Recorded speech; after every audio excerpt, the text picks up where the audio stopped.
Good evening. A 5-day strike on Southern trains will go ahead on Monday after talks between union leaders and rail bosses broke down. From Monday, just 60% of Southern trains will be running, with many local services cancelled altogether. It will mean more misery for thousands of passengers, as Andy Dickinson now explains.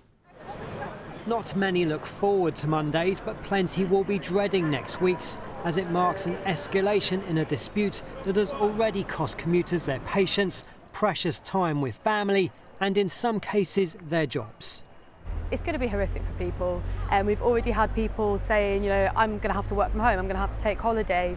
One person on the Association of British Commuters this morning said, my boss doesn't have any sympathy anymore, I don't know what I'm going to do, I'm dreading it. It's just going to be a terrible situation, even more terrible than the situation we're currently facing. We're on about 15 weeks of this, and I think from about the third or fourth week, I was hearing stories of people either losing their jobs or facing disciplinaries or meetings with their managers.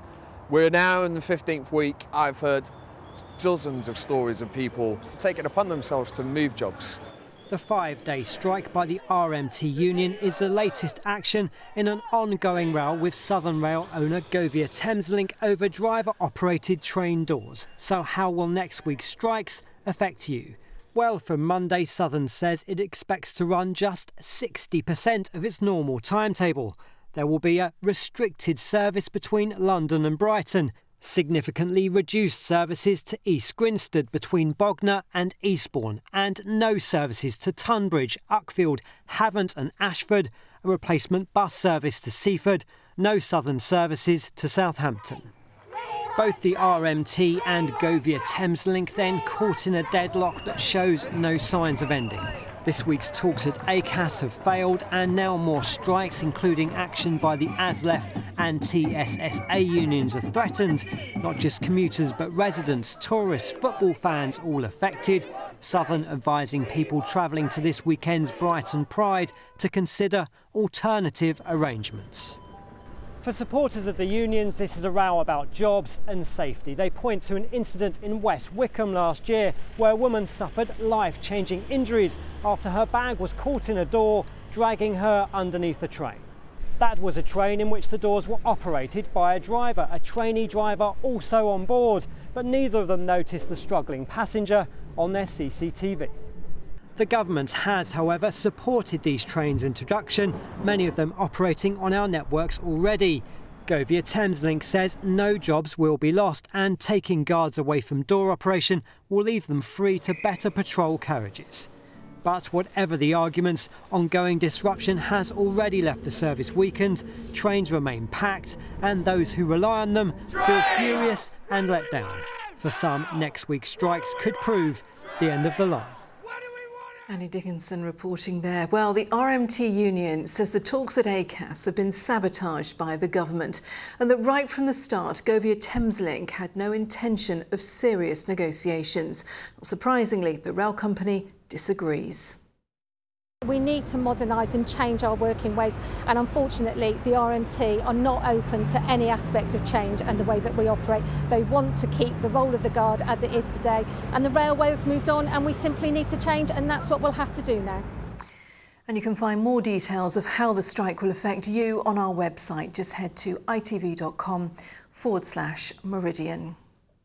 In other news tonight, a plane has crash-landed in Dorset, narrowly avoiding homes and landing upside down on a farm near Weymouth. The 3 people on board, including 1 child, escaped with only minor injuries. Duncan Slightholme reports. Lying upside down, propeller buried, nose cone crushed, this plane's flight on a beautiful day over Dorset brought to a terrifying and dramatic end. But it could have been much worse. I saw this plane coming over from the east, and it didn't sound right, trailing a bit of smoke, and it went over the top and turned, did a quick turn and came back and landed in the back of the pig shed. It is a lucky escape in many ways. Not only were the people on the plane able to climb out with only minor injuries, but had the plane gone even just 5 or 10 metres further, it would have crashed into the houses just beyond the hedge. The police confirmed 2 adults and a child have been checked in hospital, but there are no serious injuries. The fire service has been stabilising fuel coming from the plane. Aviation fuel is highly flammable, much more flammable than normal petrol that we deal with. How and why this plane came down so quickly will now be investigated. The main concern for those here, though, that the people on board and those on the ground are all OK. Duncan Slytone, ITV News, Weymouth. A senior officer has been appointed by Dorset Police to review the disappearance of Carol Packman 30 years ago. The mother of two went missing from her home in Westbourne in 1985. Her husband, Russell Causley, was convicted of her murder, although no body has ever been found. The case was the subject of the ITV show The Investigator, which handed Dorset Police new information. 3 youngsters have been pictured taking selfies on a railway crossing in Wiltshire in the path of a train. It happened at West Grimstead. Network Rail have issued an urgent safety warning.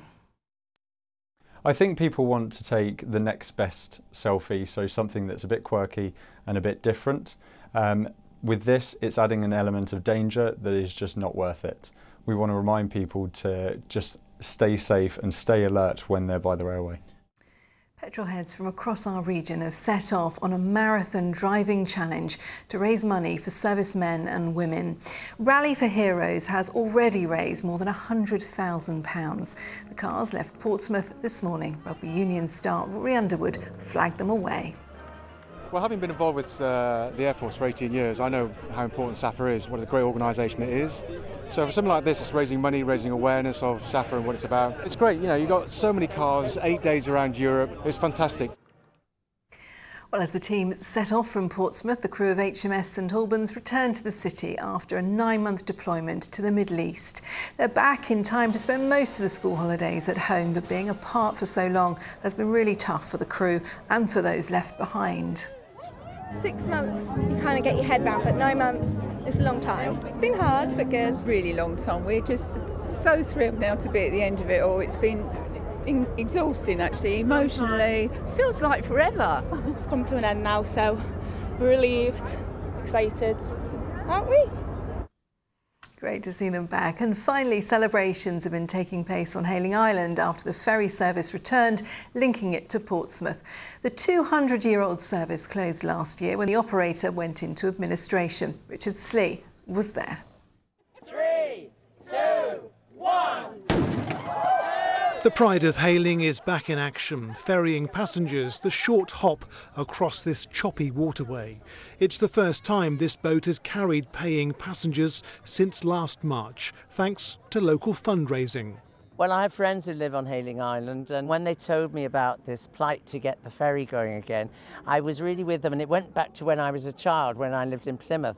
We couldn't drive a car, well, we couldn't afford a car, and we used to go by ferry to the sand beaches in Cornwall. If it wasn't for that ferry, we wouldn't have been able to go anywhere. So I really feel an affinity with the people wanting to bring it back. It's 300 metres from Hayling Island to Portsmouth, and it takes just a couple of minutes by ferry.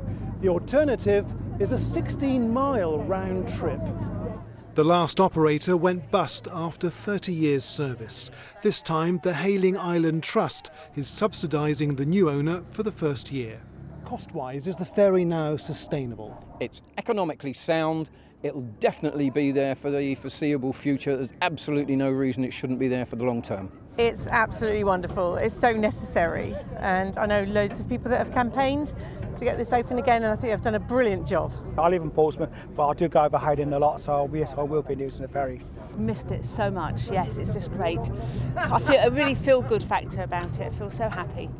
The new service comes with a new fare, £5.50 for an adult return. Richard Slee, ITV News, on the Hayling Island ferry. Well, they're certainly happy, and I think we will be too, because another warm weekend is in store. With all the details, here's Simon Parkin.